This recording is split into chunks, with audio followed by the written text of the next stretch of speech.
Конечно е надминат ризичниот период на грипот кој досега беше речиси во форма на епидемија. Веќе 10 дена стивната е мутацијата на грипот AH3N1 кој ги полнеше болниците. Меѓу пациентите најкревки биле бебињата. Педиатрите сметаат дека состојбата станува посериозна тогаш кога високата телесна температура трае повеќе од 48 часа. Тогаш потребно е да се побара лекарска помош со цел да се открие причинителот. Фебрилноста варира од 37,5 до 38,5.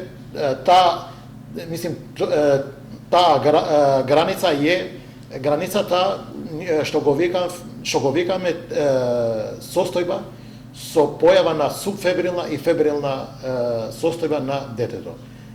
Сега, ако секое дете, значи го поминува таа граница, значи појава на фебрилност или температура над 38,5 над 48 часа, тоа е еден знак или црвено светло дека родителот треба обавезно да го носи своето дете на преглед на педијатар, за да после секој доктор, секој педијатар презема соодветни мерки за конкретното дете.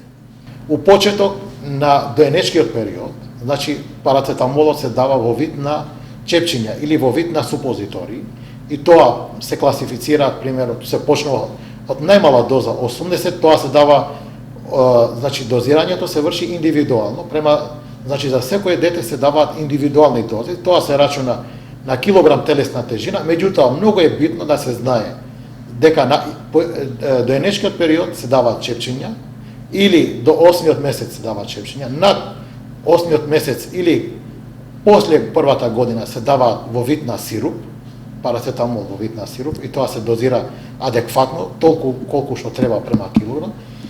И кога почнува, значи сирупот има една своја, да кажем, до 3 години, начин на аплицирање, после тоа се продолжува со давање на таблети парацетамол, кој може да се, пример, да се дава, една таблета е од 500 мг, а може да се направи по пола, да се дава по 250 мг, или на таа возраст да се дава по 500. Значи, различно према килажата и дозирањето на парацетамолот е адекватен. Во некој случај, во првите години не сме да се дава аспиринот. Значи, аспиринот, да кажам, на времето се давало масовно, но аспиринот е контраиндициран. Тој во никој случај не треба да се дава, зашто при давање на аспирин кај некои деца знае да се појави еден синдром кој е Рејов синдром, кој на некој начин кај децата е штетен. Според доктор Бајрами, употребата на антибиотици треба да се темели исклучиво на докази. Нивната доза и време траењето на терапијата да ја одредуваат докторите, не родителите. Ако ние имаме едно дете со температура, со кашлица и така натаму, треба, основно што треба да се направи, да се диференцира една инфекција, дали е инфекција од вирусно потекло или е инфекција од бактериско потекло. Што значи, со реализирање на крвна слика, точно се знае кој вид на инфекција е.